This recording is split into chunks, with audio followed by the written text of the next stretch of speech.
Then हमने percentage के concept सीखे थे और फिर उससे रिलेटेड एमसीक्यूज पे अप्लाई भी किया था। तो आज एक और टॉपिक लेके चलते हैं, हम उसके एमसीक्यूज छोटे छोटे क्वेश्चंस लेके सॉल्व करेंगे और पहले उसका कॉन्सेप्ट भी समझेंगे। तो एवरेज का टॉपिक ये आपके स्क्रीनिंग के सिलेबस में मौजूद है। तो एवरेज से शुरू कर देंगे। एवरेज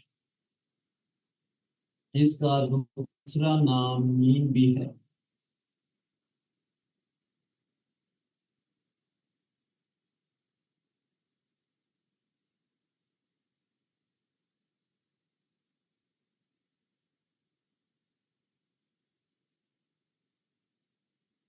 एवरेज एवरेज जिसका दूसरा नाम मीन भी है। तो इसके एमसीक्यूज करेंगे, लेकिन एमसीक्यूज तो बाद की बात है, उससे पहले इसका टॉपिक का कॉन्सेप्ट समझेंगे कि हम एवरेज ले क्यों रहे हैं, हम एवरेज, और फिर इसके एमसीक्यूज पे बात करेंगे।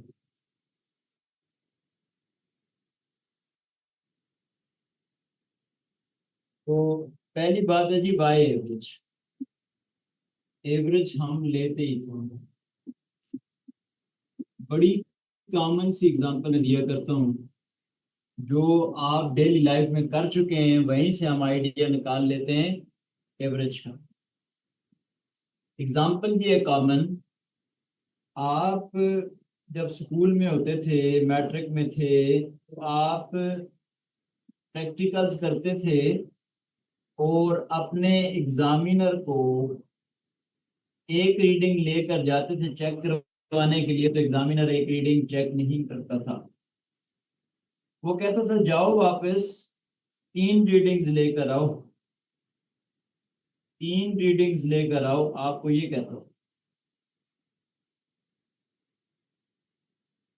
फिर आप वापस जाते थे, 3 रीडिंग्स लेते थे, उनको जमा करते थे, डिवाइडेड बाय 3 करते थे, फिर ले जाए एग्जामिनर के पास तो वो चेक कर लेता था। तो वो आप क्या कर,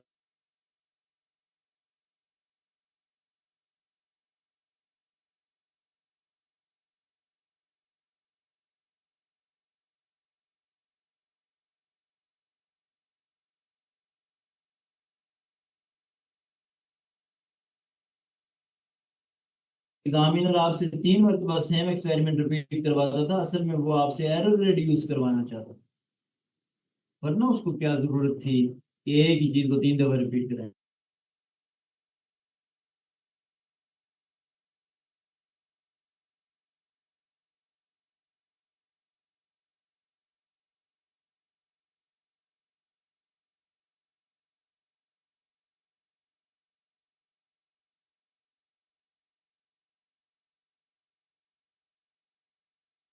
जी, ऑप्सो अभी आवाज आ रही होगी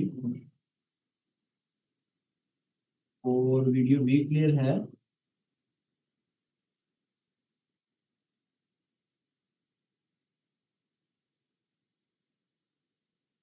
तो मैं ये कह रहा था कि एवरेज हम लेते ही इसलिए हैं कि ये एरर को रिड्यूस करती है। मैंने नहीं कहा कि एरर को एलिमिनेट करती है, ये एरर को रिड्यूस करती है, एरर को रिड्यूस करती है।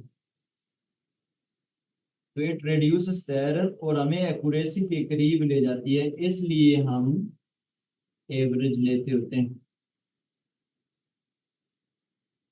तो ये तो एवरेज की जरूरत पे बात हुई। अब एवरेज का फॉर्मूला क्या इस्तेमाल करेंगे। हम जानते हैं average is equal to sum of observations, sum of observations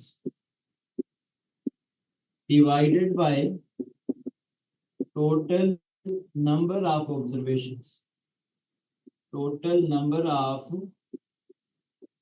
observations, sum of observations divided by total number of observations। ये हम फॉर्मूला इस्तेमाल करेंगे एवरेज के एमसीक्यूज को टैकल करने के लिए। एवरेज के एमसीक्यूज को टैकल करने के लिए हम ये फॉर्मूला इस्तेमाल करेंगे। इसका मतलब क्या है जी, फॉर एग्जांपल देखना,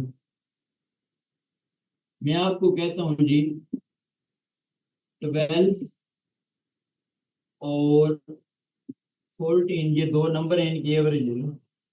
तो आप एवरेज यूं लिखोगे, एवरेज है सम ऑफ ऑब्जर्वेशंस 12 प्लस 14, सम का मतलब तो प्लस होता है, डिवाइड ये वाला है फार्मूले का, डिवाइड ये फार्मूले का है, divided by number of observations, number of observation कितने, एक दो, डिवाइडेड बाय 2। तो ये कितना हो गया जी, 26/2 काट ले तो ये आ जाएगा 13। So 13 is the average of these two numbers.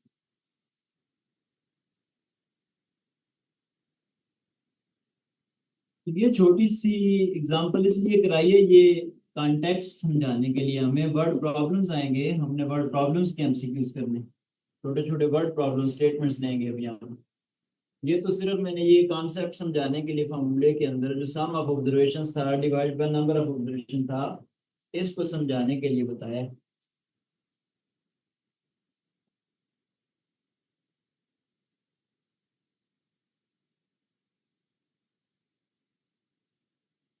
अच्छा जी, इसी तरह आपकी स्क्रीनिंग में एक एमसीक्यू आया हुआ था जी, 5 5 5, इसकी एवरेज होगा। ये भी छोटा सा एमसीक्यू है, आपकी स्क्रीनिंग से था जी, सीएसएस स्क्रीनिंग में से। तो क्या करोगे, इसकी average sum of observation, sum करें 5 + 5 + 5 divide by number of observation 3 है, तो डिवाइडेड बाय 3। तो 15/3 is equal to 5, 5 is your average. तो एक एमसीक्यू दिया गया था 5। ठीक है, ये आपके सीएसएस की स्क्रीनिंग के पेपर से एग्जांपल दिए, लेकिन हम थोड़ा इसको हायर करेंगे। ये नहीं है कि हर बार यही आएगा इस तरह का, ये तो सिर्फ मैंने सिर्फ कॉन्सेप्ट समझाया, और प्रॉब्लम्स के ऊपर यही कॉन्सेप्ट, ये फॉर्मूला अप्लाई करना सीखेंगे जैसे भी वर्ड प्रॉब्लम।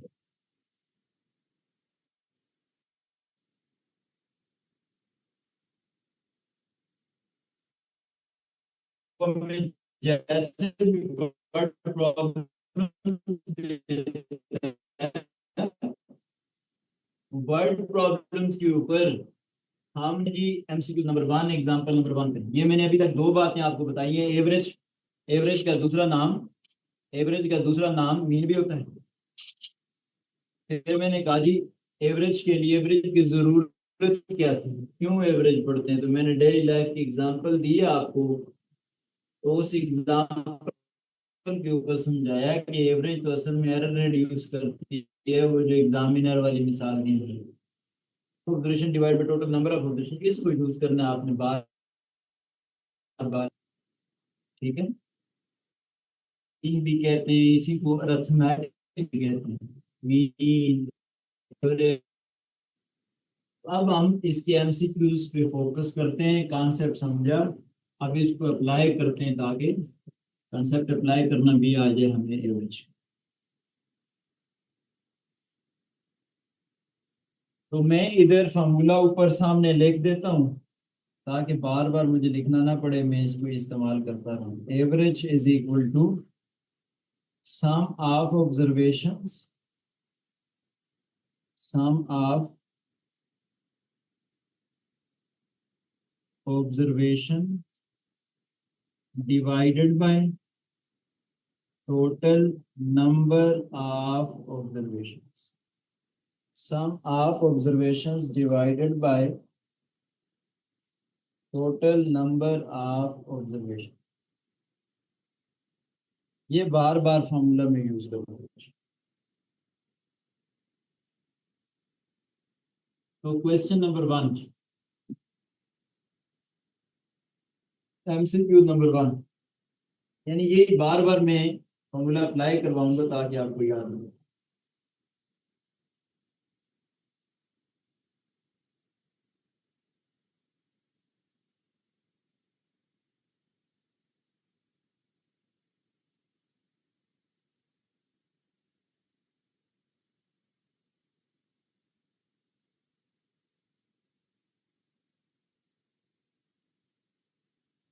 क्वेश्चन है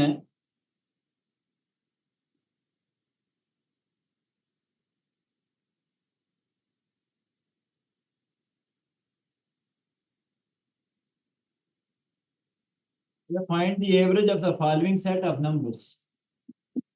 Find the average of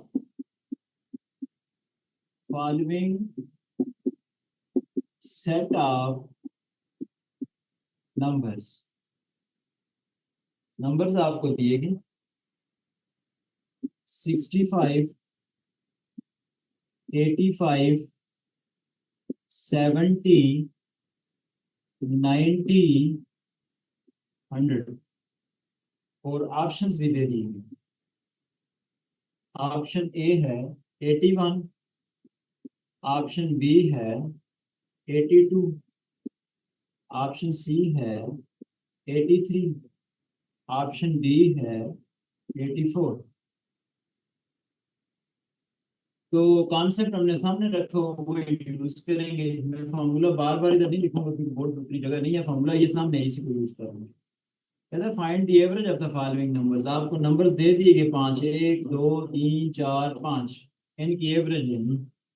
तो वो फार्मूला यूज करें। तो हम जानते हैं average is equal to sum of observation होता है। सम करना है साहब का, sum mean plus 65 plus 85 plus 70 plus 90 plus 100 divided by, divide ये वाला है, ये फॉर्मूले को divided by total number of operation कितने हैं 1 2 3 4 5 डिवाइडेड बाय 5, डिवाइडेड बाय 5।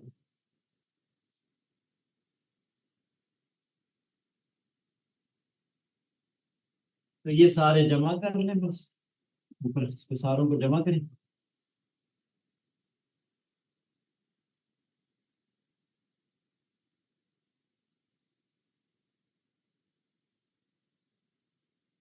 ये आपके पास आ गया जी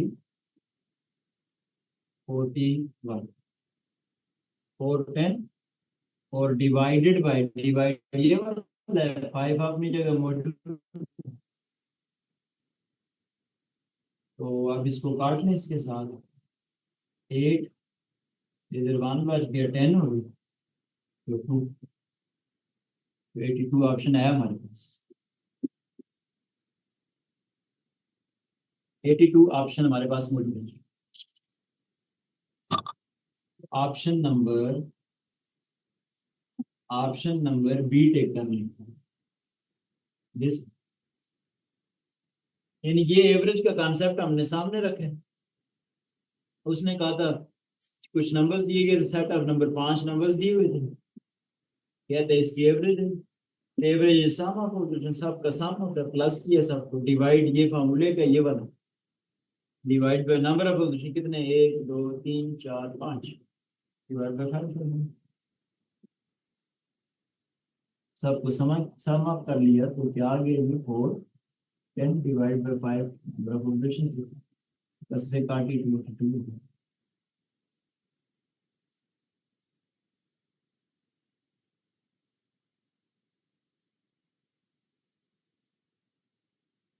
एक और एग्जांपल जी, फिर एवरेज का ही कॉन्सेप्ट अप्लाई करना सिखाऊंगा, दोबारा से एग्जांपल दे दूं। Example number 2, MCQ number 2। ये टॉपिक हमने क्लास में भी बड़ी डिटेल में किए हुए ऑलरेडी हैं। एवरेज का टॉपिक हम क्लास में बड़ी डिटेल में डिस्कशन कर चुके हैं, उसी को जरा रिकॉल कर रहे हैं, बस जरा सवाल में चेंज कर रहा हूँ। थोड़े एमसीक्यूज को उधर हम ज्यादा लेंथी प्रॉब्लम्स करते हैं, यहाँ थोड़े उससे शॉर्ट क्योंकि एमसीक्यूज के लिहाज से चलेंगे। कॉन्सेप्ट वही है, तो उसी को रिकॉल करते जा रहे हैं, बस सवाल चेंज करने को। एक और स्टेटमेंट कहता है sum of the 10 numbers is 550, sum of sum of 10 numbers, sum of 10 numbers is 550. 550. Find their average number. Find their average number. तो ऑप्शंस आपको दे दिए फिर से। 50 है, 60 है, 70 है और नन। तो फिर एवरेज का नाम लिया, तो हम एवरेज का फॉर्मूला सामने रखा हुआ है, हमने उसी को यूज कर रहे हैं। फिर average is sum of observation divide by total number of observation. Average find करनी है, average is sum of observation, sum करना है। सम आपको खुद दे दिया उसने, ये देखें सम ऑफ ऑब्जर्वेशन इसकी जगह खुद दे दिया कि 550 डिवाइड ये वाला है, ये फॉर्मूले का, divided by total number of observation. तो कह रहा है सम ऑफ 10 नंबर्स, तो मतलब है नंबर ऑफ ऑब्जर्वेशन 10 हो। फिर 10 नंबर का सम उसने दिया आपको, सम ऑफ 10 नंबर्स, तो सम की जगह ये लिख दिया। फिर बाय 550 जो दिया 10 नंबर्स है, तो नंबर ऑफ ऑब्जर्वेशन 10 है। तो ये कट जाएगा इसके साथ, तो क्या आ गया 55 आंसर। तो वो आपके पास नन ऑप्शन आ जाएगा इसको। 55 दिया नहीं था, नन ऑप्शन दिया हुआ था, नन दिया।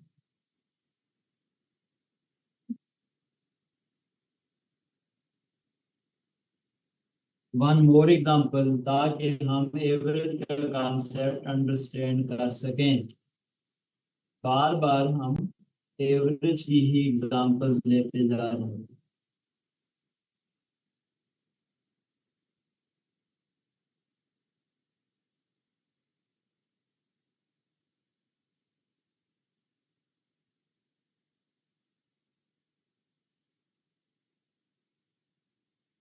क्वेश्चन नंबर 3 करेंगे। ऑप्शन आपने लिख लिया है।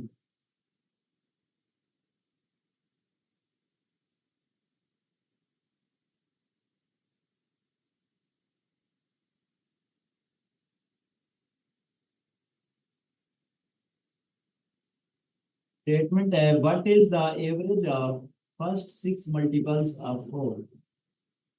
What is the average of first 6 multiples of 4? First 6 multiples of 4। Options आपको दिए हैं, एक है 4, option B 14, option C 24, option B none.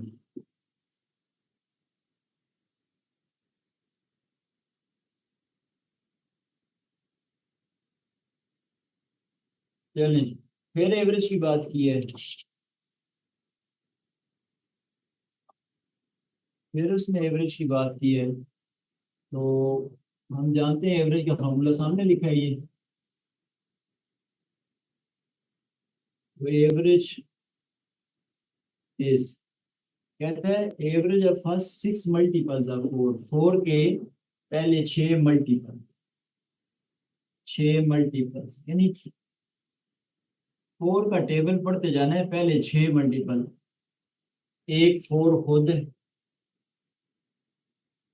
एक 4 खुद, दूसरा 8 है, तीसरा 3 4 12 होता है, फिर 16 होता है, फिर 20 भी होता है, फिर 24 भी होता है। तो ये फर्स्ट 6 मल्टीपल्स है, ये इनकी बात है। यानी हमने 4 का टेबल पढ़ना है, मल्टीपल्स आ जाएंगे उसमें। 4 खुद, उससे अगला 2 4 8, उससे अगला 3 4 12, फिर 16, फिर 20 20। 6 मल्टीपल्स, पहले 6 मल्टीपल्स की बात हुई। तो इनकी एवरेज लेनी, तो ले एवरेज। एवरेज में इंसान, इन सारों को सम कर लो। 4 + 8 + 12 + 16 + 20 + 24 divided by number of observations 6 and divided by 6.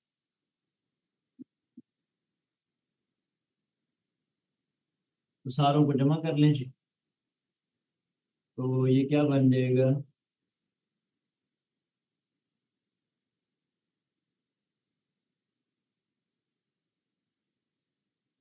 84।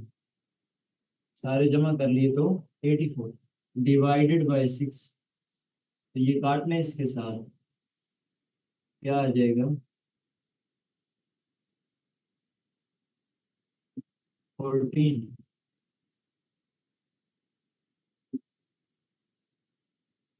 14 option है हमारे पास, ऑप्शन नंबर बी टेक कर लेंगे, ऑप्शन नंबर बी टेक कर लेंगे।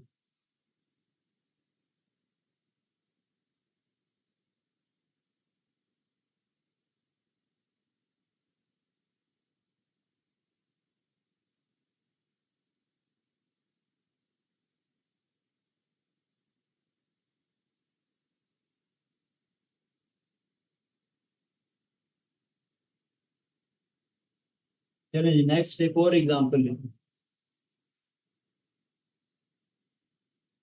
अनदर एग्जांपल, एवरेज पर ही एक और मिसाल ले लेते हैं।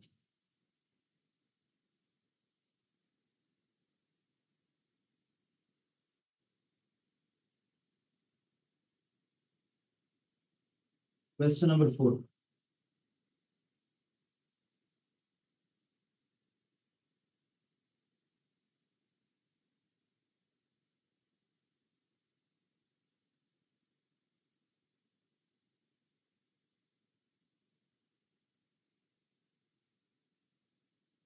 स्टेटमेंट है, कहते हैं average height of 30 boys was calculated.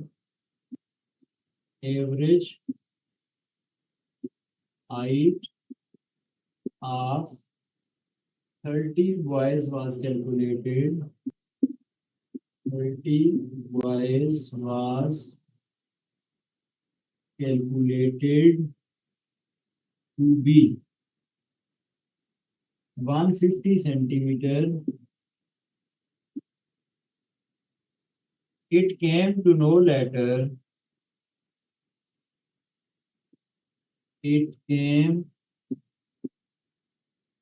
to know later that one value 165 centimeter was wrongly copied, was wrongly copied as 135 centimeter. To find the correct mean, find the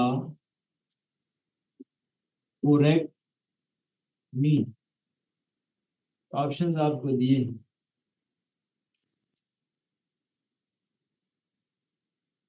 151 centimetre, 152 centimetre, 153 centimetre और option D है ना। Statement लिखें जी, फिर समझ लेते हैं इसको। Statement complete कर लें।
वो तो आपने स्टेटमेंट लिख ली होगी जी।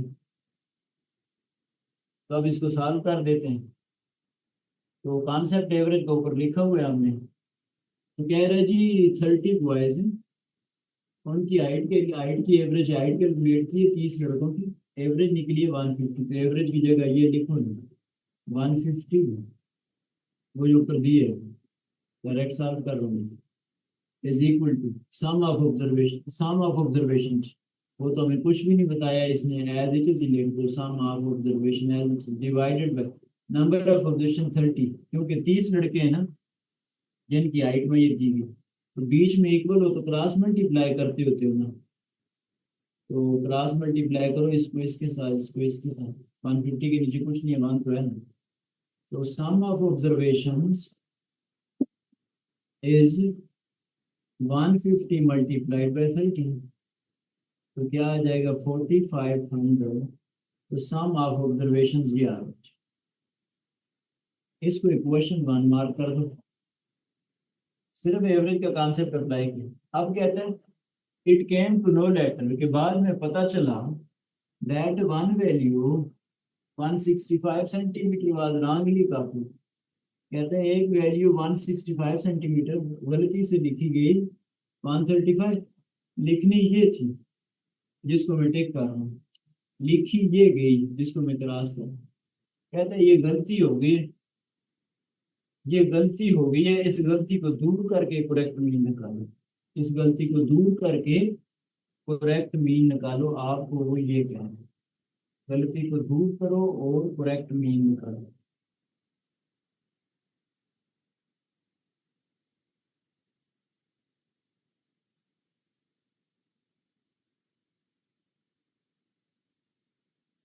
इस गलती को दूर करो और करेक्ट मीन निकालो, ये बात आपसे कर रहे हैं। तो देखें जी, मीन कह रहे हो तो मीन तो फिर एवरेज का ही दूसरा नाम है। तो हम जानते हैं mean is sum of observations divide by number of observations, sum divided by number. तो सम तो ये है, फ्रॉम इक्वेशन 1 लिखे ना, तो 4500 है हमारे पास, divide by number of observation. अब भी 30 ही लड़के हैं, पहले भी 30 थे लड़के, अब भी 30 हैं। तो गलती किधर है जी? दो ही तो चीजें होती है मीन में, या नंबर ऑफ ऑब्जर्वेशन या sum of observation. Number of observation में तो गलती हो नहीं सकती, क्यों? पहले भी 30 लड़के थे, अब भी 30 लड़के हैं। तो गलती किधर है फिर? सम ऑफ ऑब्जर्वेशन में क्या हो सकती है, उसमें गलती निकालो, गलती निकालो। गलती निकालने का मतलब सब ट्रैक करो। क्या सब ट्रैक करना है? 135, उसने कहा था ये गलती हुई थी, गलती ये थी। गलती को सब ट्रैक, तो गलती निकालने का मतलब है गलती को सब ट्रैक करो। और सब्ट्रैक्ट तो ये किया, इसकी जगह लिखना क्या है वो उसने खुद बता दिया, 165 लिखना है। इसको ऐड कर दो प्लस 165, क्योंकि उसने कहा था गलती निकालो। तो निकालने का मतलब सब्ट्रैक्ट करो, 135 नहीं लिखना था, गलती से लिखा गया, गलती निकालो, सब्ट्रैक्ट कर दिया उन्होंने। इसकी जगह ऐड क्या करना था, क्या लिखना है, तो उसको ऐड किया 165, उसने कहा था ये वैल्यू लिखनी थी, गलती से ये लिखी गई। तो मैं इसको लेफ्ट साइड पे लिख देता हूँ।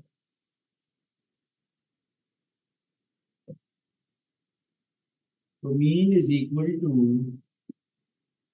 4500। तो ये क्या आ जाएगा, 165 में से 130 निकालो तो 30 आता है, प्लस 30। प्लस क्यों, बड़ी रकम 165 है उसके साथ plus sign, divide by number of option 30 है। तो 45 30 डिवाइडेड बाय 30 कट गया, तो ये 151 सेंटीमीटर। ये ऑप्शन है, ऑप्शन नंबर ए टिक करेंगे, ऑप्शन नंबर ए टिक करेंगे, ऑप्शन नंबर ए। फिर हमने एवरेज का कॉन्सेप्ट लगाया।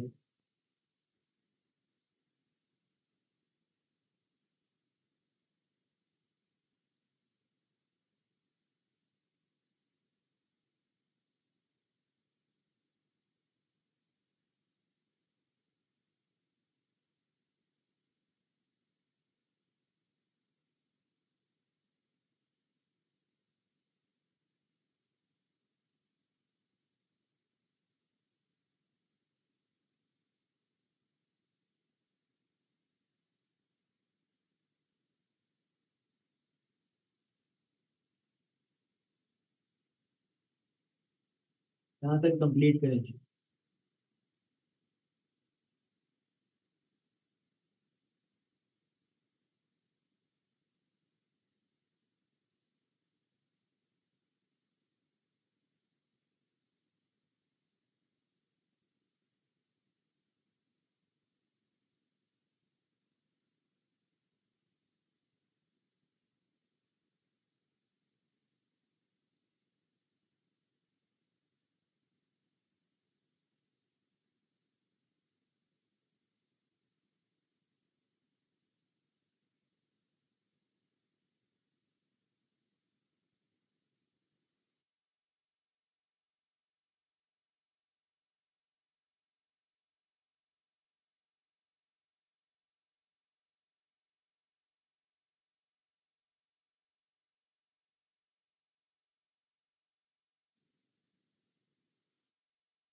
एग्जाम्पल नंबर 5 करेंगे। फिर एवरेज का ही कॉन्सेप्ट हम समझ रहे हैं, इसी के ऊपर एक और एग्जाम्पल दे रहा हूँ।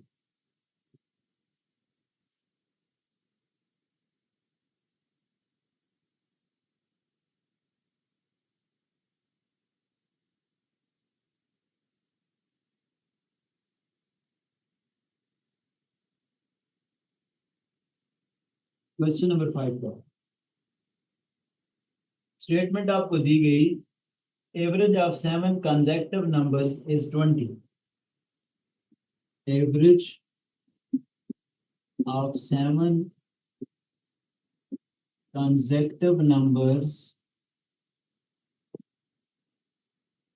is 20. Average of 7 consecutive numbers is 20. What is the largest of these numbers?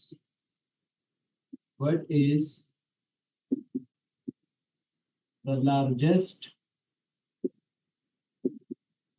of these numbers? Options भी आपको दिए हैं।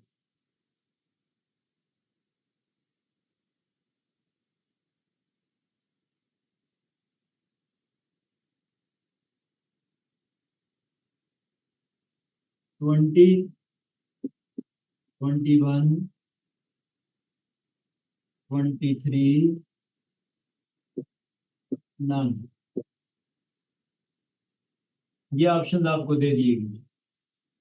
स्टेटमेंट में रिपीट कर रहा हूँ, average of 7 consecutive numbers is 20.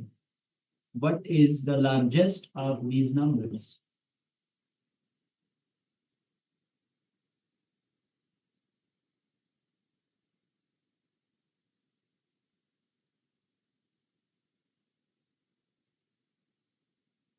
तो 7 consecutive numbers हैं जी, तो कोई से पहले मैं एक नंबर को ही कंसीडर करता हूँ। सॉल्यूशन में चलें, लेट फर्स्ट नंबर 7 कंसेक्टिव तो बाद की बात है ना, कंसेक्टिव तो आगे बढ़ते जाएंगे, लेकिन पहले का तो पता ही नहीं हमें। तो हमने कल पढ़ा था कि जब भी कोई चीज मालूम ना हो तो हम उसको लेट करते हो। तो पहला नंबर हमें नहीं पता, तो पहले तो उसको लेट करें, उसके बाद कंसेक्टिव आएंगे ना। जैसे देखें 1 हमें पता हो ये एक नंबर है 1, अगला कंसेक्टिव 2 आ जाएगा, उससे अगला कंसेक्टिव 3 आ जाएगा, उससे अगला कंसेक्टिव 4 आ जाएगा।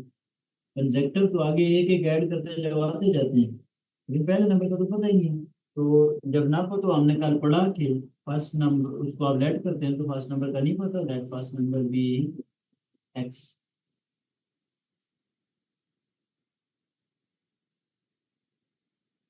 तो 7 कंसेक्टिव लिखने हैं।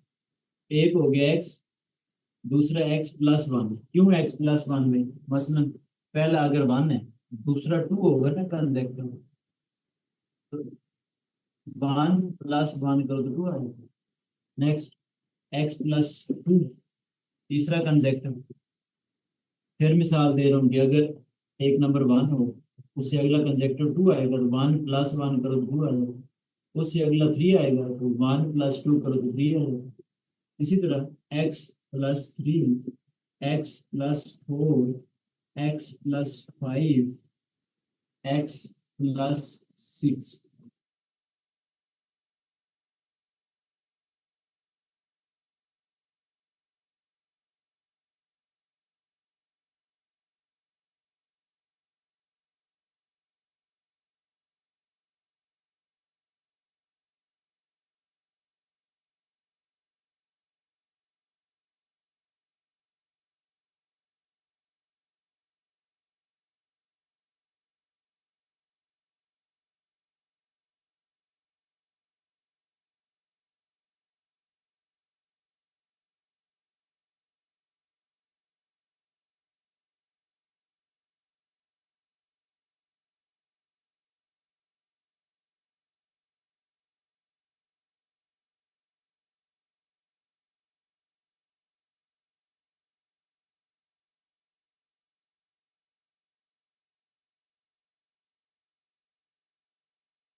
अच्छा जी, सॉरी बीच में वो इंटरप्ट हो गया था।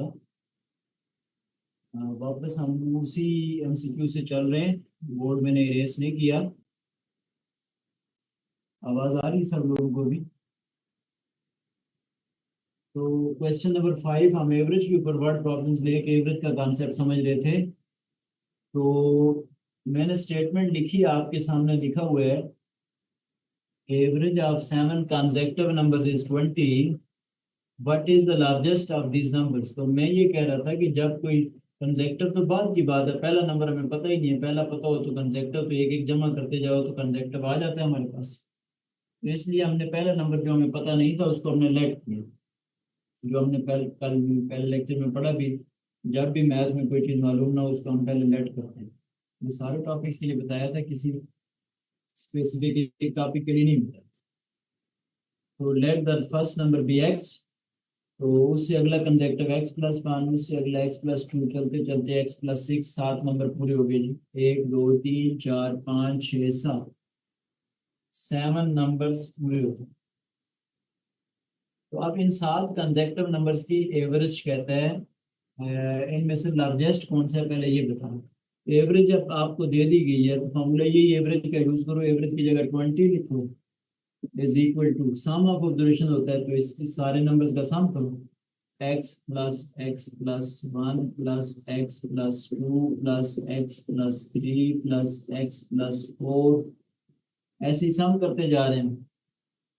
और आगे x+5 plus x+5 plus x+6, x+6।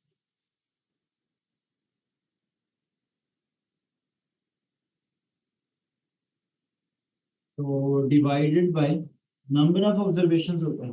Number of observation कितने कह रहा था जी, 7 कंसेक्टिव नंबर, तो डिवाइडेड बाय 7। ये सारे जमा कर लें जी।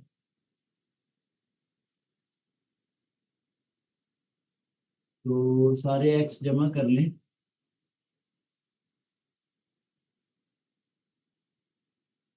साथ है ये जो मैंने टिक कर दी, ये बन गया जी 7x। एक्स एक्स आपस में इकट्ठे जमा होंगे, बाकी नंबर्स जमा करें।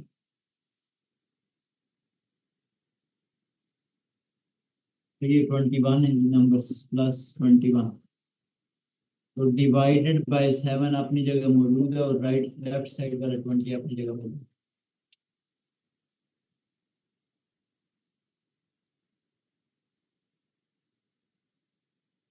तो इसको हम फर्दर यूं भी लिख सकते हैं, 20 को 7 से मल्टीप्लाई करें, 140 is equal to 7x+21। X निकालना है हमने, तो 7x is equal to 140 minus 21, 21 add हो रहा था दूसरी तरफ जाके सब्ट्रैक्ट हो जाएगा। तो इसको हम फर्दर लिखें तो 7x इज इक्वल टू 140 में से 20 निकालें 120, तो एक और निकालें 119।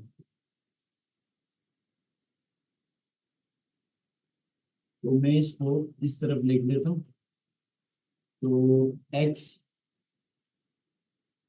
x is equal to 119 divided by 7। 7 एक तरफ मल्टीप्लाई हो रहा था, दूसरी तरफ जाके डिवाइड हो गया, क्योंकि इक्वल की एक तरफ कोई चीज मल्टीप्लाई हो दूसरी तरफ डिवाइड होती है।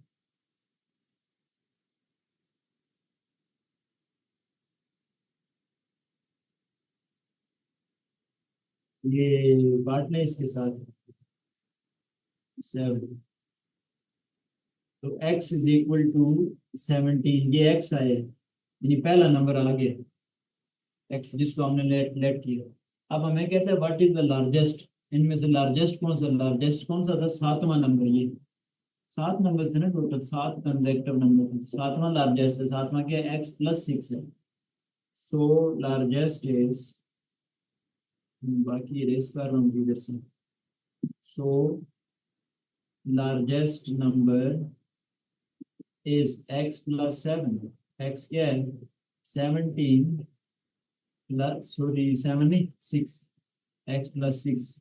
लार्जेस्ट ये था ना x+6, x+6, x 17 है, 17 + 6 इज 23 ऑप्शन है, ऑप्शन नंबर सी टेक कर लो, ऑप्शन नंबर सी टेक कर लो।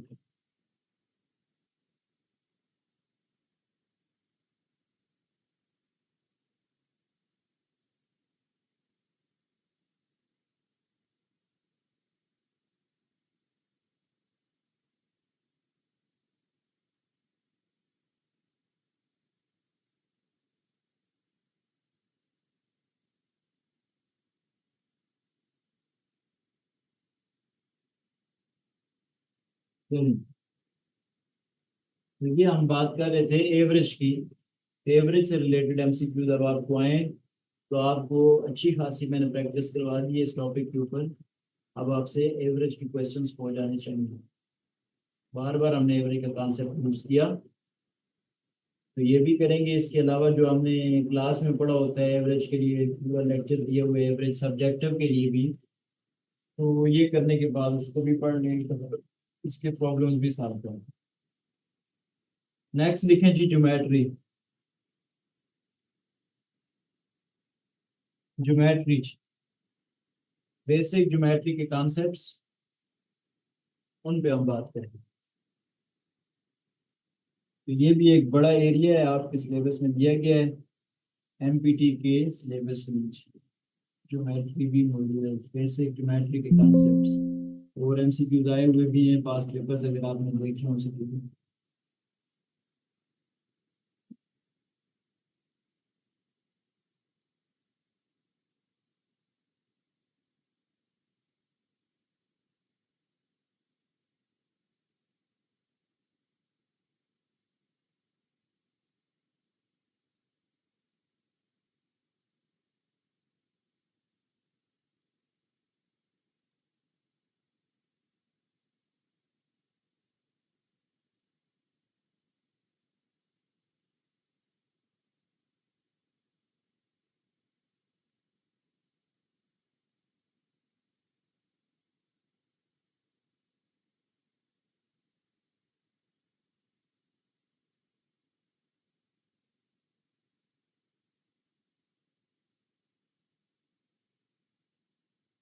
तो बेसिक ज्योमेट्री, इसमें दो तीन एरियाज हम पढ़ेंगे।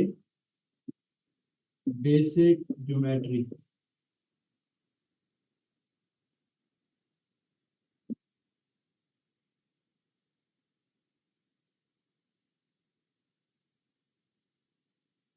एक तो इसमें एरिया आप लिखेंगे, तीन एरियाज पढ़ने हमने। एक लिखे आप एंगल, दूसरा हमने पढ़ना है ट्राई एंगल्स, और तीसरा ज्योमेट्रिकल शेप्स। ये सिलेबस में मौजूद है। ये तीन मेजर एरियाज हमने करने हैं, एंगल्स, ट्राइंगल्स, ज्योमेट्रिकल शेप। तो इसके बेसिक सारे कॉन्सेप्ट समझने हमने, ताकि इससे रिलेटेड जो भी एमसीक्यूज आए तो आप कर सकें।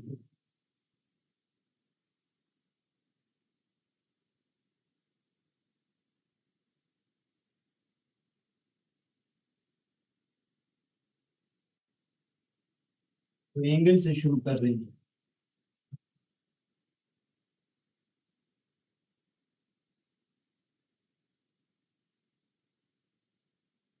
एंगल, एंगल के बारे में सबसे पहली बात यह है कि डेली लाइफ में इसका ताल्लुक होता है सर्कुलर मोशन के साथ। हम डेली लाइफ में देखते हैं चीजों की सर्कुलर मोशन होती है, जैसे पंखा चल रहा है तो सर्कुलर मोशन है, एग्जॉस्ट चलता है तो सर्कुलर मोशन है, आप पार्क्स में झूलों पे बैठते हो, मैरी गो राउंड गोल, तो सर्कुलर मोशन है। तो ये आपको डेली लाइफ में मिलती है सर्कुलर मोशन। तो एंगल का ताल्लुक सर्कुलर मोशन के साथ है। तो सबसे पहला काम फिर ये करें कि सर्कल बना लें। ये एक सर्कल बना लें,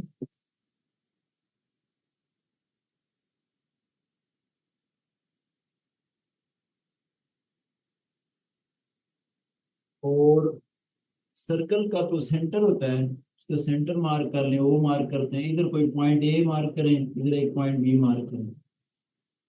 तो ये कुछ एंगल बनाता है थीटा, यानी यहाँ ए पॉइंट से कोई ऑब्जेक्ट चलता हुआ सर्कुलर पाथ पे जाए, बी तक जाए, तो ये बीच में कुछ एंगल बनता है थीटा।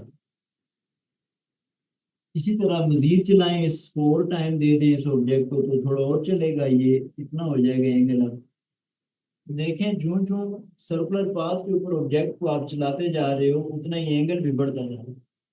इसका मतलब है कि एंगल हमें ये बताता है कि सर्कुलर पाथ के ऊपर आपने ट्रेवल कितना।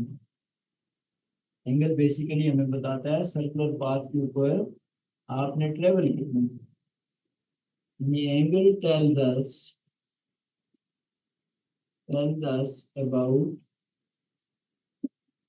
the angular displacement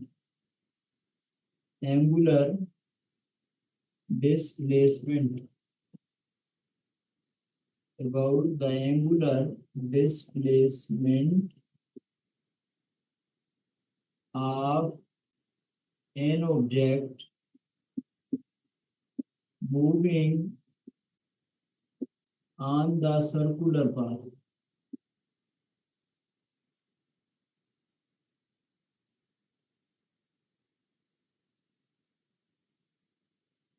ज्योमेट्री के कॉन्सेप्ट्स को समझना है जी। ज्योमेट्री के कॉन्सेप्ट्स की समझ होगी तो इसके एमसीक्यूज भी हो सकते हैं आपसे, क्योंकि इन्हीं कॉन्सेप्ट्स में से एमसीक्यूज बनते हैं छोटे छोटे ना।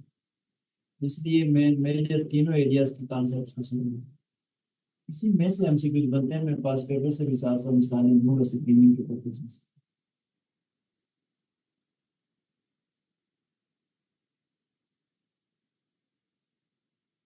तो डिस्प्लेसमेंट क्या होता है? डिस्प्लेसमेंट डिस्टेंस की होता है, बस शॉर्टकट डिस्टेंस है। यानी इसका मतलब है एंगल हमें डिस्टेंस ही बता रहा है, shortcut straight line distance between initial and final point. उसको हम कह रहे हैं डिस्प्लेसमेंट।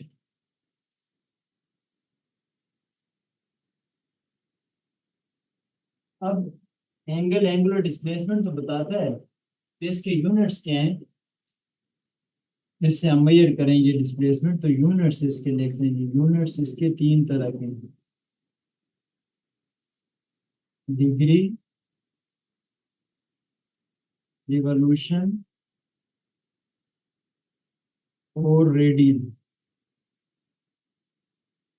डिग्री, रिवॉल्यूशन और रेडियन, ये एंगुलर डिस्प्लेसमेंट के लिए जो कॉमनली हम यूनिट इस्तेमाल करते हैं, डिग्री, रिवॉल्यूशन और रेडियन।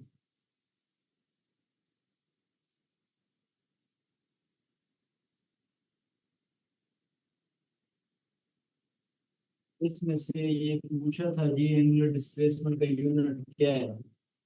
डिफरेंट किस्म के यूनिट्स देकर एक एक ऑप्शन डिग्री भी दिया हुआ है, ये आप देख लेना, पास पेपर स्क्रीनिंग में आया हुआ है। सीएसएस की स्क्रीनिंग में ये आया हुआ है, डिग्री का पूछा हुआ है। तो एंगुलर डिस्प्लेसमेंट का यूनिट, एंगुलर डिस्प्लेसमेंट का यूनिट।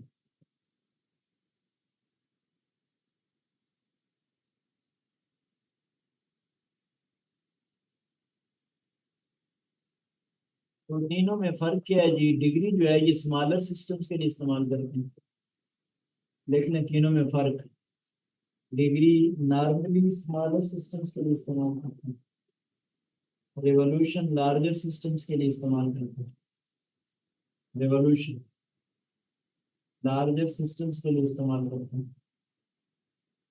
जैसे आपने सुना हुआ revolution of the earth around the sun, revolution of the earth around the sun.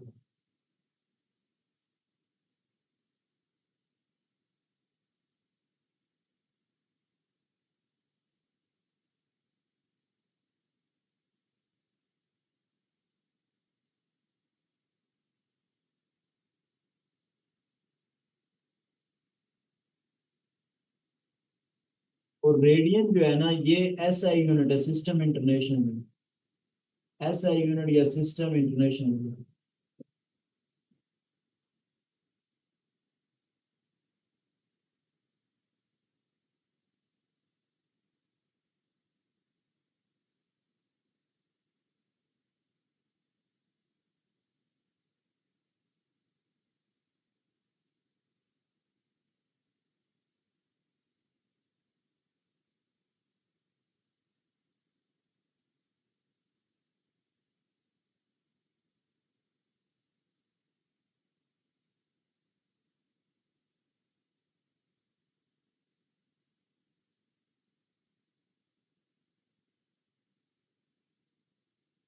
और इन तीनों का आपस में रिलेशन क्या है, ये भी एक ऑब्जेक्टिव आ चुका है जी। इन तीनों यूनिट्स का आपस में रिलेशन क्या है, ये भी पता हुआ है। मैं इस तरफ लिख देता हूँ। एक जो पूरा रेवोल्यूशन है ना, वो इक्वल होता है 360 डिग्री। और इसको रेडियन में लिखें तो 2 पाई रेडियन। 2 पाई रेडियन एक पूरा रेवोल्यूशन इक्वल होता है 360 डिग्री के। तो that is equal to pi radian. It is just like this. जैसे आप कहते हो ना कि 1 माइल हो, उसमें 1.6 किलोमीटर हो। 1 माइल में 1.6 किलोमीटर होते हैं, ये बात आप कहते हो। माइल और किलोमीटर का आपस में रिलेशन है, दोनों यूनिट तो लेंथ की है, लेकिन आपस में रिलेशन ऐसे है। इसी तरह ये एंगुलर डिस्प्लेसमेंट के यूनिट हैं, एंगुलर डिस्प्लेसमेंट बताते हैं, लेकिन आपस में रिलेटेड कैसे हैं, वो इस तरह। एक रिवॉल्यूशन में 360 डिग्री है, और रेडियन में बोले तो 2 पाई रेडियन। अब इनमें से आपसे कुछ एमसीक्यू इस तरह पूछ ले, मसलन देखने को आपको कहे जी एक रेडियन में कितने रिवॉल्यूशन होते हैं, ये इससे बता सकते हैं। How many revolution in 1 radian, 1 radian, ये आपसे पूछ लो तो हमें पता है एक रिवॉल्यूशन में 2 पाई रेडियन होती है। एक रेडियन का पूछे, ये एक रेडियन जो सेपरेट करो, 1 revolution divided by 2 pi, 1/2 pi revolution एक रेडियन में होती है। एक रेडियन में 1/2 पाई रिवॉल्यूशन, जो भी पूछे इन तीनों को आपस सामने ला के आप निकाल सकते हैं। तो ये भी पूछा गया है जी पहले स्क्रीनिंग में, पता होगा। इसी तरह एंगल की टाइप्स कॉमन कॉमन ये भी पता होनी चाहिए।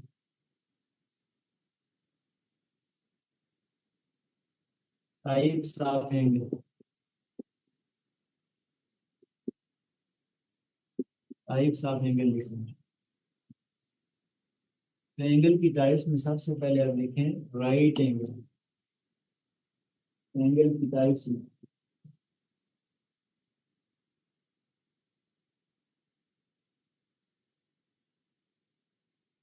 Right angle.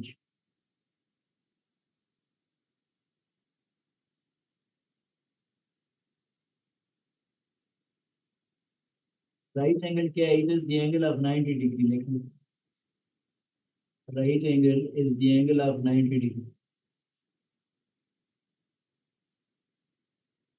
It is the angle of 90 degree.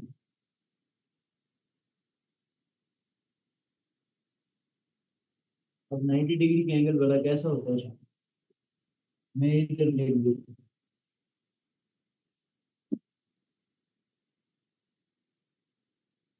Right angle की बात है,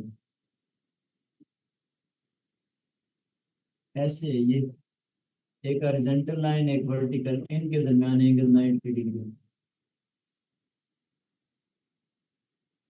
ये राइट एंगल कहलाएगा। और अपने अगर सर्कल में आप देखें तो ये हॉरिजॉन्टल लाइन है और ये वर्टिकल लाइन है, इनके दरमियान ये एंगल 90 होगा। इसको हम राइट एंगल कह रहे हैं। इसी तरह एक और लिख लें आप, acute angle. Acute angle, it is the angle less than 90। Acute angle is the angle less than 90 degree।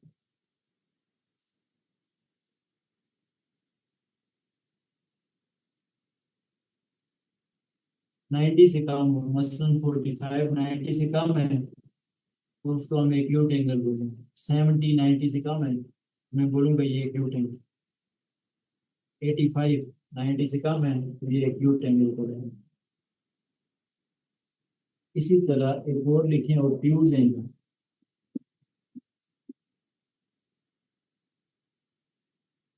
आप लिख लें ऑब्ट्यूज एंगल क्या है, it is the angle greater than 90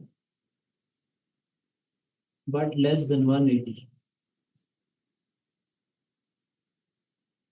angle greater than 90 but less than 180।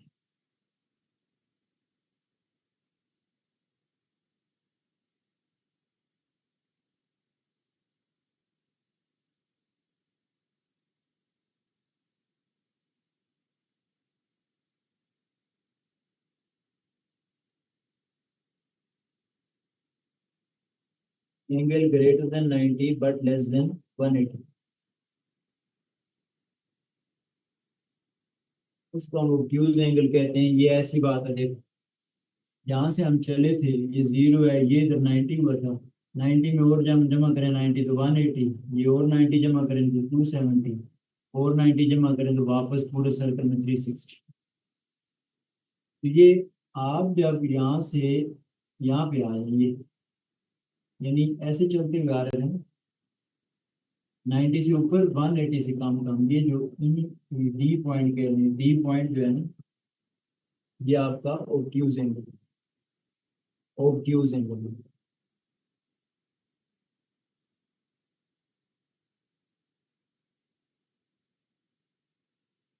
और 180 exact हो अगर ना, 180 उसको स्ट्रेट एंगल कहते हैं, स्ट्रेट एंगल, देखो स्ट्रेट एंगल।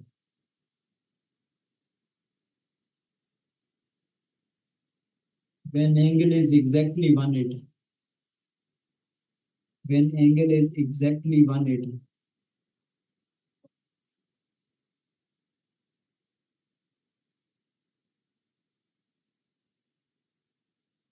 वो स्ट्रेट एंगल कहलाती है।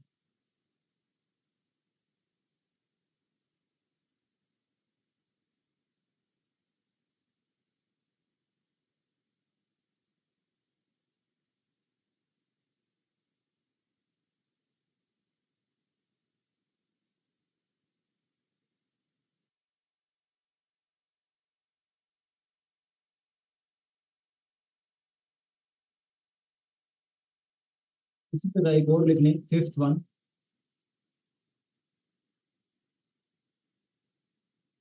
फिफ्थ वन आप लिख लें जी, फिफ्थ और सिक्स दो इकट्ठे लिख लें, complementary angle and supplementary angle. Fifth one लिखें complementary angles, fifth one is complementary angles.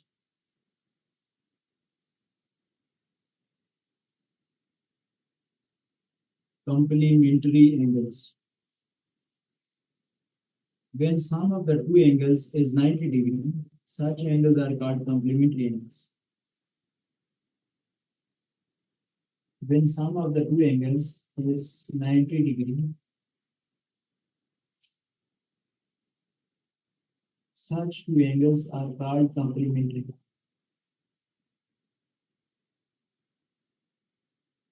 When sum of the two angles is 90 degree. For example, एक एंगल 50 डिग्री, दूसरा 40 डिग्री, 50 जमा 40 90 हो जाता है।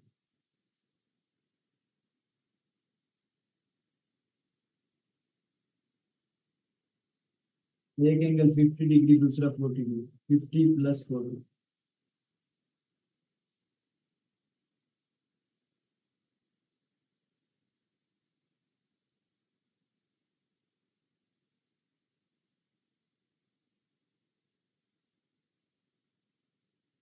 इसी तरह सप्लीमेंट्री एंगल्स भी, ये कम्प्लीमेंट्री एंगल्स का आया हुआ है जी पास पेपर्स की स्क्रीनिंग में, इसमें से आया था, आप चेक कर सकते हैं पास पेपर्स की स्क्रीनिंग में, आप देखेंगे तो मिलेगा आपको, कंप्लीट दो पेपर्स में आया हुआ है।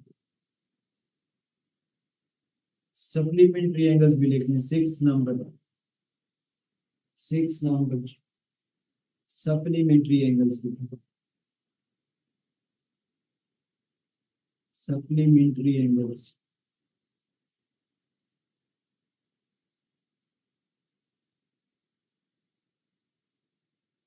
When sum of the two angles is 180 degree, when sum of the two angles is 180 degree,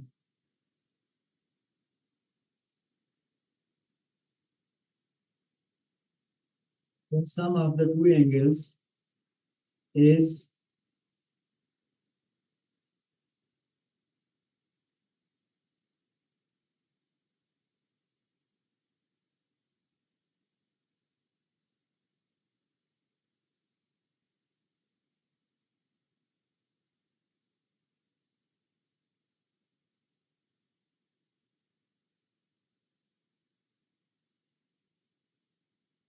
दो एंगल का सम जब 180 हो तो उसको हम कहते हैं ये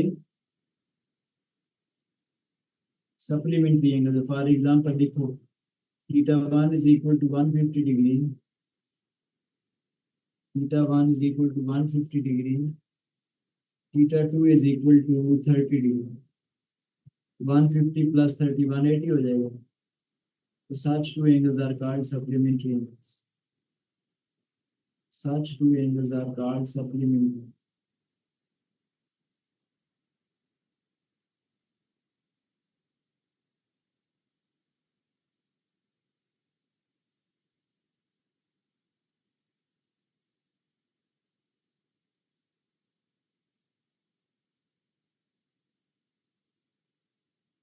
ये हम डिफरेंट टाइप्स ऑफ एंगल्स की बात कर रहे थे। इससे रिलेटेड एमसीक्यूज आए भी स्क्रीनिंग में पास पेपर्स में, तो मैंने आपको बताया साथ साथ कौन कौन से।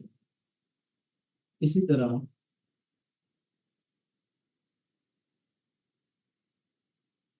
किसी भी ज्योमेट्रिकल फिगर के अंदर एंगल्स निकाले कैसे जाते हैं, उसके लिए एक फॉर्मूला थोड़ी देर बाद बताता हूँ, लेकिन उससे पहले हमें ज्योमेट्रिकल शेप्स का पता होना चाहिए। इसलिए वो जो ज्योमेट्रिकल शेप्स बनाऊंगा बता देता हूँ। तो अभी आप लिख लें फिर ट्राई एंगल्स के बारे में। ट्राई एंगल्स का एंगल के बाद ट्राई एंगल।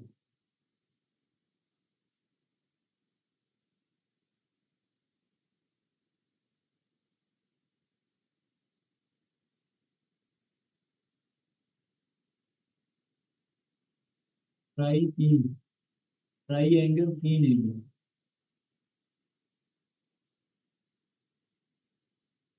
ट्राई एंगल तीन एंगल्स। इसको आप यूं लिख लें, it's a closed geometrical figure, a closed geometrical figure having three angles, triangle जो कह रहे हैं, having three angles and three sides, three angles and three sides। ऐसी ज्योमेट्रिकल फिगर को हम ट्राई एंगल कहते हैं।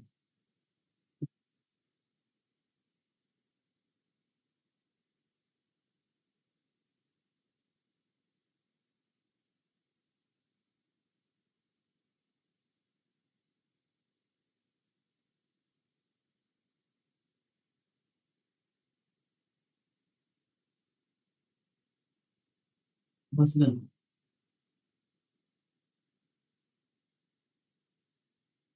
ये एक एंगल अल्फा, इसको बीटा कह देता हूँ, इसको मैं गेमा कह देता हूँ, क्योंकि हमने पढ़ा एंगल दो साइडों के दरमियान होता है। पहले हमने सर्कल बनाया था, हमने कहा था ऐसे दो साइडें थी, एक वो ए साइड एक वो बी साइड, उनके दरमियान एंगल थीटा बना। इधर भी वही किए कॉन्सेप्ट, बेसिक वायलेट नहीं किया। दो लाइनों के दरमियान एक एंगल, इन दो लाइनों के दरमियान दूसरा एंगल, इन दो लाइनों के दरमियान तीसरा angle. Alpha beta alpha beta angle. और तीन साइडें भी बन गई, देखो एक दो तीन, तभी मैंने सात डेफिनेशन लिखा था थ्री साइड्स। तो ऐसी ज्योमेट्रिकल फिगर को हम ट्राई एंगल कहते हैं। इसकी भी डिफरेंट टाइप्स हैं, ट्राई एंगल की डिफरेंट टाइप्स हैं। कौन पे भी बात कर लेते हैं। तो टाइप्स ऑफ ट्राई एंगल अगली आइटम बना लिया।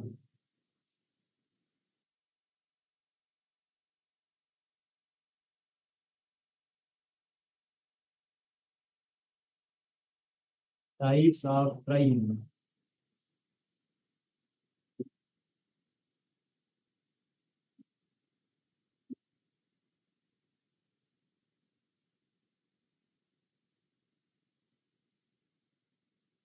Types of crime. जस्ट मुझे 2 मिनट देंगे, ब्रेक नहीं करनी है, बस 2 मिनट में मैं क्लास में रिज्यूम करता हूँ।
अच्छा,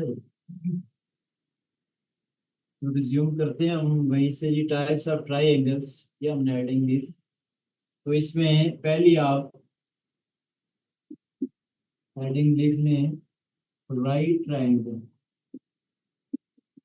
right triangle,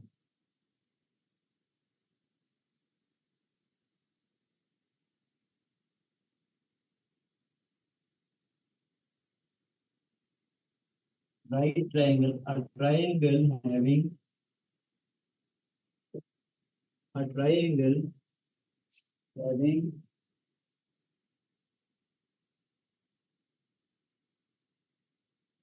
having one angle of 90 degree. A triangle having one angle of 90 degree. That is called right triangle.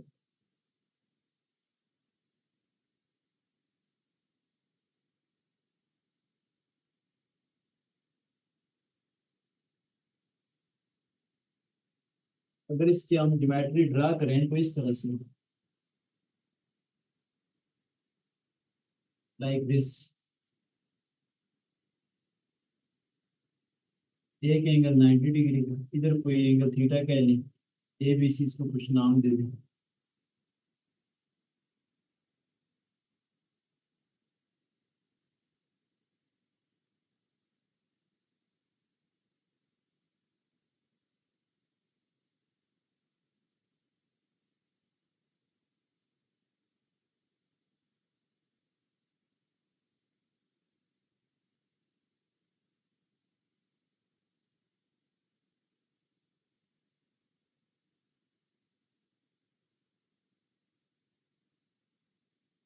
इसको हम डिफरेंट नेम्स भी देते थे। ये हाइपोटेन्यूज कहलाता था, इसको आप बेस कहते थे, इसको आप परपेंडिकुलर कहते हैं।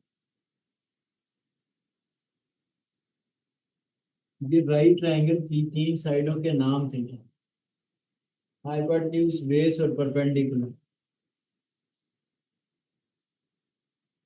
ये जो इंक्लाइंड लाइन है इसको हम हाइपोटेन्यूज कहते हैं। ये इंक्लाइंड लाइन, ये हाइपोटेन्यूज कहलाती है। यानी ये जो 90 के बिल्कुल सामने वाली। बेस उसको कहना है जिधर का ये रेफरेंस एंगल दिया गया, एंगल थीटा, एंगल थीटा जहाँ रेफरेंस एंगल दिया गया हो उसको बेस लाइन कहते हैं। अगर यही एंगल थीटा ऊपर दिया होता तो मैं इसको बेस कह दूँ। तो रेफरेंस एंगल का मतलब ये होता है कि ये इंक्लाइंड लाइन यहाँ तो आई है जिसको हाइपोटेन्यूज बोला है, पहले यहाँ थी, यहाँ से उठ के ऊपर गई है किसी एंगल पे। ये रेफरेंस लाइन बेस कहलाती है। बेस पर जो 90 पर है वो परपेंडिकुलर है।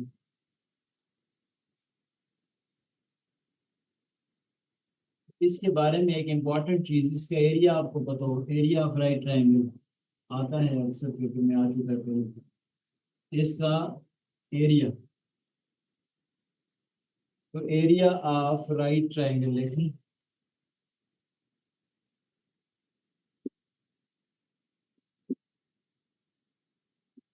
राइट ट्रायंगल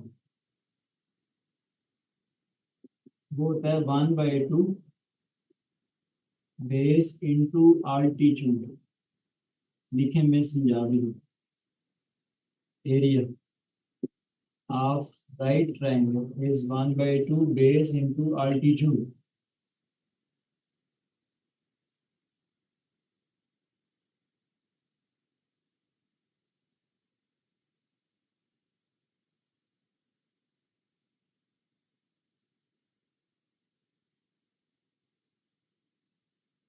अच्छा, अब पहले जरा सिंपल एरिया की बात करो। ये तो 1/2 बेस इंटू अल्टीट्यूड, ये तो हुआ राइट ट्रायंगल का एरिया ना, जो हम पढ़ रहे हैं इसका।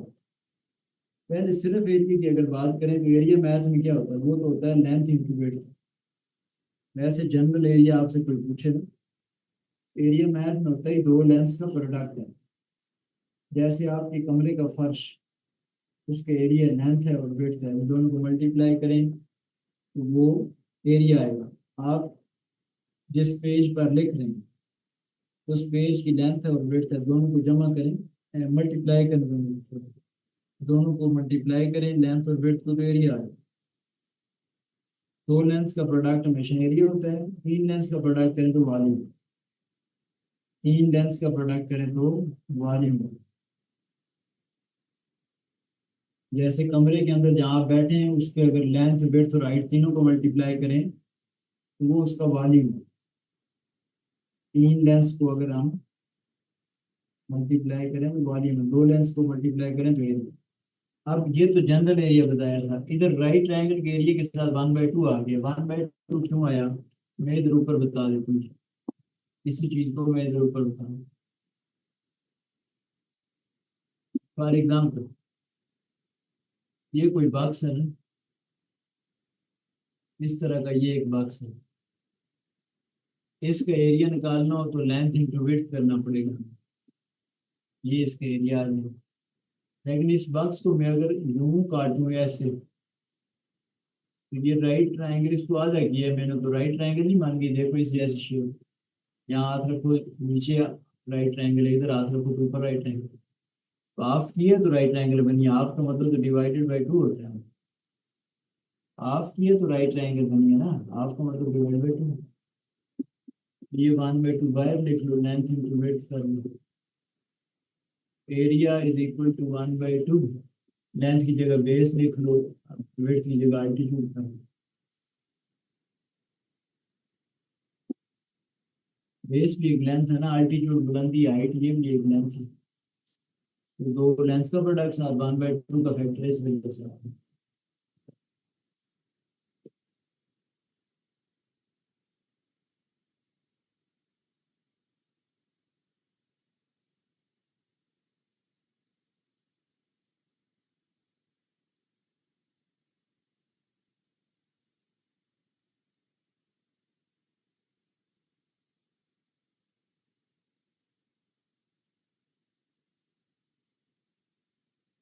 इसी तरह एक और बात राइट ट्रायंगल के बारे में, राइट ट्रायंगल के बारे में एक और बात, इसका इसके इससे related Pythagorean theorem right triangle से रिलेटेड है। एक और इम्पोर्टेंट पॉइंट, पाइथागोरियन थ्योरम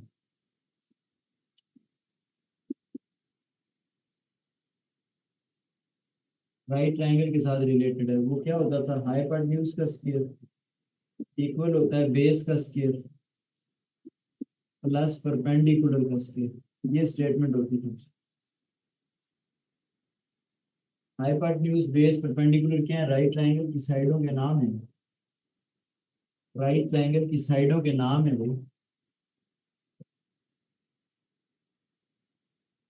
भी हमने पढ़े ना, हाइपोटेन्यूज बेस परपेंडिकुलर, मैंने रेस कर दिया है आपके पास लिखी होगी। यानी इंक्लाइंड लाइन का स्केयर, साइड का स्केयर इक्वल होता है दूसरी दो साइडों के स्केयर और सम। तो इसको हम कहते होते हैं पाइथागोरियन थ्योरम। फायदा क्या है, तीन में से दो साइडों की लेंथ मालूम हो, तीसरी मालूम कर लेते हैं। बेस परपेंडिकुलर दिया गया हो, हाइपोटेन्यूज निकाल लेते हैं। हाइपोटेन्यूज बेस दिया गया हो, परपेंडिकुलर निकाल लेते हैं। ये फायदा है इसका। और ये डायरेक्शन वाले सवाल हम आगे जाके करेंगे एनालिटिकल में, उसमें ये कसरत से आपको काम आएगा पाइथागोरियन थ्योरम। खुद आता है पेपर में, सब्जेक्टिव में भी आता है और एमसीक्यू स्क्रीनिंग में भी आता है।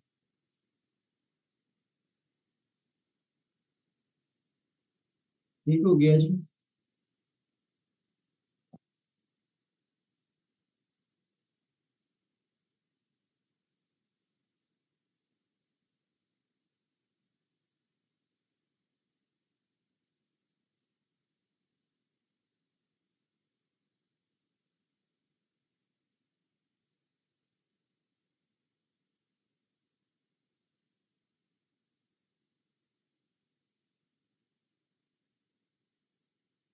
चलें, ये अभी हम ज्योमेट्री का पोर्शन हमारा खत्म नहीं हुआ, चलेगा। तो नेक्स्ट क्लास में मैं यही राइट ट्रायंगल से आगे चलूंगा। बाकी ट्रायंगल हम टाइप्स ऑफ ट्रायंगल पढ़ रहे हैं। तो अभी ट्रायंगल्स खत्म नहीं हुई हैं, वेव भी पढ़नी, उसके बाद ज्योमेट्रिकल शेप्स पढ़नी है। इन पे टाइम लगेगा अभी। Next class